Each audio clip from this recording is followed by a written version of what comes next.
மக்கள் தொலைக்காட்சி நேயர்கள் அனைவருக்கும் வணக்கம்.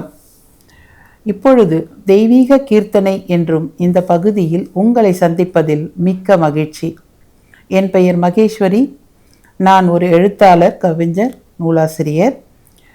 இந்த திருமந்திரத்தில் 2வது தந்திரம் பார்த்து கொண்டு வரோம். இப்போ நாம் பார்க்க போகிறது 2வது தந்திரத்தில் 5வது பாடல். 5வது பாடல் இது பதிவலியில் வீரட்டம். சிவபெருமான் 8 இடங்களில் வீரச் செயல் புரிந்து அசுரர்களை அழித்து அவர்களை ஆட்கொண்ட பாடலை சொல்லுகிறது, கருத்தை சொல்லுகிறது. இந்த பாடலை தான் நாம் இப்பொழுது பார்த்து கொண்டு வருகிறோம். அந்த பாடலை நாம் பார்ப்போம். எங்கும் பறந்தும் இரு நிலந்தாங்கியும் தங்கும் படித்தவன் தாளுணர் தேவர்கள் பொங்கும் சினத்துள் அயன் தலை முன்னர அங்கு அச்சுதனை உதிரங்கொண்டானே.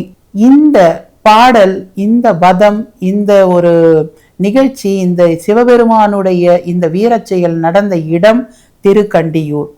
இந்த இடத்தில்தான் இந்த பாடலுக்கான நிகழ்வு நடந்திருக்கிறது. எங்கும் பறந்து இரு நிலந்தாங்கி, சிவபெருமான் எங்கும் வியாபித்து இருப்பவர். மேலுலகம், கீழுலகம், பாதாள உலகம் என்று 14 லோகத்திலும் பரவி இருப்பவர், படைத்தவர், அதில் உள்ள உயிர்களை காப்பவர் சிவபெருமான். அப்படி இருக்கும் பொழுது அந்த சிவபெருமானையே உன்னை விட நான் தான் பெரியவன் என்று ஒரு தெய்வம் சொல்லியது. அது எந்த தெய்வம் என்றால் பிரம்மதேவர் தான் அந்த தெய்வம். அவருக்கு இப்பொழுதுதான் 4 தலை. ஆனால் பூர்வ காலத்தில் அவருக்கும் 5 தலை. அதாவது பிரம்மா படைக்கப்படும் பொழுது, மகாவிஷ்ணு பார்க்கடலை கடையும் பொழுது அவருடைய நாபிக் கவலத்திலிருந்து முதலில் வந்தவர் ஒவ்வொரு பொருளாக வெளியே வர வர வர அப்பொழுது பிரம்மாவும் மேலே வந்தார். மகாவிஷ்ணுவின் நாபி கமலத்திலிருந்து மேலே வந்தவுடன் பிரம்மாவிற்கு படைக்கும் தொழில் அளிக்கப்பட்டது. அப்பொழுது அவர் என்ன செய்யறாரு, இந்த உலகத்தை நாம படைக்கணும்னா இங்கே என்னென்ன பொருட்கள் எல்லாம் இருக்கின்றன, எப்படி நாம் படைக்க வேண்டும் அப்படின்னு ஒரு ப்ராசஸ் பண்றதுக்காக அவர் என்ன பண்றாரு, இந்த பக்கம் பார்க்கறாரு, இந்த பக்கம் பார்க்கறாரு, நேரா பார்க்கறாரு, பின்னாடி பார்க்கறாரு. 4 புறமும் பார்த்தவுடன் அவருக்கு 4 தலை வந்ததாகவும், மேலே என்ன இருக்கிறது என்று மேலே பார்க்கும் பொழுது ஊர்த்துவ முகமாக மேல் நோக்கி ஒரு முகமும் வந்துவிட்டது. இப்பொழுது 5 தலையுடன் இருக்கும் பிரம்மாவை அனைவரும் வணங்குகின்றனர். அவர் உயிர் படைக்கும் தொழிலை ஆரம்பித்து விட்டார். இந்நிலையில் அவருக்குள் ஒரு சின்ன சலனம் ஏற்படுகிறது. என்னவென்று, சிவபெருமானுக்கு 5 முகம், அவருக்கு அதோமுகம். அதோமுகம் என்பது உள்நோக்கு முகம். எல்லோருக்குமே உள்நோக்கி நம் உடலுக்குள், உயிருக்குள் என்ன இருக்கிறது என்று பார்க்கும் முகம்தான் ஒரு உயிரை மேன்மைப்படுத்தும். வெளிப்புறத்தில் பார்க்கும் முகம், வெளிப்புறத்தில் பார்க்கும் கண்கள் எல்லாம் வெளியில் உள்ள எல்லாவற்றையுமே இழுத்து நமக்குள் போட்டு நம்மை ஒரு என்ன சொல்றது, தீயவைகள் நிறைந்த ஒரு கிடங்காக மாற்றிவிடும். சிவபெருமானுக்கு அதோமுகம் ஒன்று இருக்கிறது. பிரம்மாவுக்கு ஊர்த்துவ முகம், மேல் நோக்கி பார்த்ததுனால் வெளிப்பக்கமே அவர் பார்த்து கொண்டிருக்கிறார். இந்த வெளிப்பக்கமே பார்த்ததுனால நமக்கு எல்லாம் தெரியும். இந்த உலகத்தில் உள்ள அனைத்து பொருள்களும் நம் ஒரு பார்வையில் வந்துவிடும். சிவபெருமானுக்கு நாம் இணையாக இருக்கிறோம், அதனால் சிவபெருமானை நாம் ஏன் வணங்க வேண்டும் அப்படின்னு ஒரு கருத்து அவருக்கு தோணுது. இதெல்லாம் தெரிஞ்சுக்கிட்டு தேவர்கள் எல்லாம் பிரம்மா மேல கோபப்படுறாங்க. நீ பார்க்கடல் கடைந்ததால் நீங்கள் வெளியே வந்தீர்கள், வந்த பிறகு உங்களுக்கு இந்த தொழில் கொடுக்கப்பட்டது, இதை நீங்கள் செய்வதுதான் உத்தமம். ஆனால் சிவபெருமான் ஆதி அந்தம் இல்லாத அருட்பெருஞ்சோதி, அவரோடு நீங்கள் போட்டி போடக்கூடாது என்பது பிரம்மாவிற்கு அந்த அகங்காரம், ஆணவம் தலை தூக்குகிறது.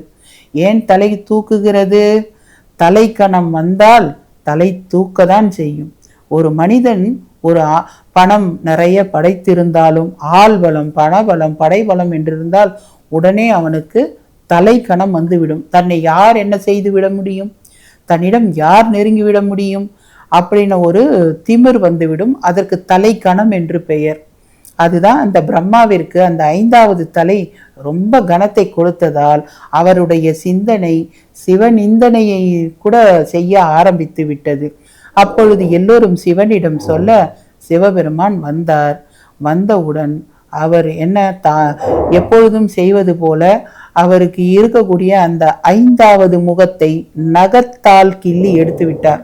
எடுத்த இடத்திலிருந்து இரத்தம் பீரிட அந்த எடுத்த கபாலத்திலேயே அந்த இரத்தத்தை பிடித்து மகாவிஷ்ணுவிடம் கொடுத்து விட்டார்.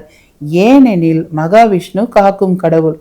நீ படைத்தாய், நாபி கமலத்தில் வந்த இந்த பிரம்மனுக்கு இதோ 5வது தலை, நீ படைத்த உன்னுடைய இந்த தலையை நீயே வைத்துக்கொள் என்றோ, அல்லது நீ காக்கும் கடவுள், நீ இந்த உலகத்தை காக்கும் பொழுது இது போன்ற தேவையற்ற விஷயம் இருக்கக்கூடாது என்றோ சிவபெருமான் அந்த தலையை கொண்டு வந்து மகாவிஷ்ணுவிடம் கொடுத்து விட்டார்.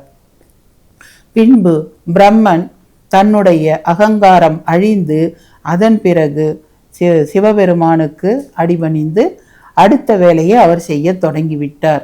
இது புறத்தே கூறப்படும் விளக்கம். நம்ம அக விளக்கம் என்னன்னாக்கா இதேதான். அந்த அகங்காரம், ஆணவம், இது என்ன ஆகுது, ஒரு மனிதனை மிகவும் எவ்வளவு ஒரு கீழ்நிலைக்கு செலுத்த முடியுமோ அவ்வளவு கீழ்நிலைக்கு செலுத்துகிறது. நாம் ஒரு குடும்பமாக வாழக்கூடிய சமுதாயத்தில் நாம் வாழ்கிறோம். நாம் எல்லோருமே இறைவன் என்னும் மிக பெருஞ்சோதியிலிருந்து விழுந்த ஒரு துளி ஜோதி, ஒரு துளி நெருப்பு. இறைவன் என்னும் மிகப்பெரிய நெருப்பிலிருந்து வந்த நாம் ஒவ்வொருவரும் அவருடைய துளியிலிருந்து வந்தவர். அப்படியெனில் இந்த உலக உயிர்கள் எல்லாம் எப்படி வேறாகும்? எல்லோருமே ஒருவரோடு ஒருவர் இணைந்தவர் தான். அந்த இணைப்பு என்பது இறைவனிடம் இருந்து வந்தது, சிவபெருமானிடம் இருந்து வந்தது. இங்கு வந்து பிறந்து விட்ட பிறகு அந்த நெருப்பு துளிகள் எல்லாம் இங்கு வந்து விட்ட பிறகு எப்படி இவைகளுக்கெல்லாம் பாகுபாடு ஏற்படுகிறது? நீ வேறு, நான் வேறு, நீ தாழ்ந்தவன், நான் உயர்ந்தவன், இதெல்லாம் எப்படி தோன்றுகிறது? இங்கேதான் இந்த உலகமாயை செம்மையாக வேலை செய்கிறது. உலக உயிர்கள் எப்பொழுது இங்கே விழும் என்று காத்து கொண்டிருக்கும் இந்த மாயா மலம். முதலில் பார்த்தது ஆணவ மலம். இந்த மாயா மலமானது இந்த உயிர்களை அப்படியே தன்னுடைய கட்டுப்பாட்டிற்கு கொண்டு வருகிறது. இந்த உயிர்களுக்குள் புகுந்து இது வேறு அது வேறு. ஏனென்றால் இதையெல்லாம் செய்தால்தான் மனிதர்களுக்கு வினை செய்ய முடியும். வினை செய்தால்தான் அந்த வினைக்கான பலாபலனை அனுபவிக்க முடியும். ஒவ்வொரு பிறவியிலும் வினையறுத்து வினையறுத்து வினையறுத்து இறைவனிடம் சென்று சேர முடியும். அப்படி ஒரு பெரிய சைக்கிள், பெரிய சுழற்சியை கொண்டு வருவதுதான் இந்த மாயாமலத்துடைய வேலை.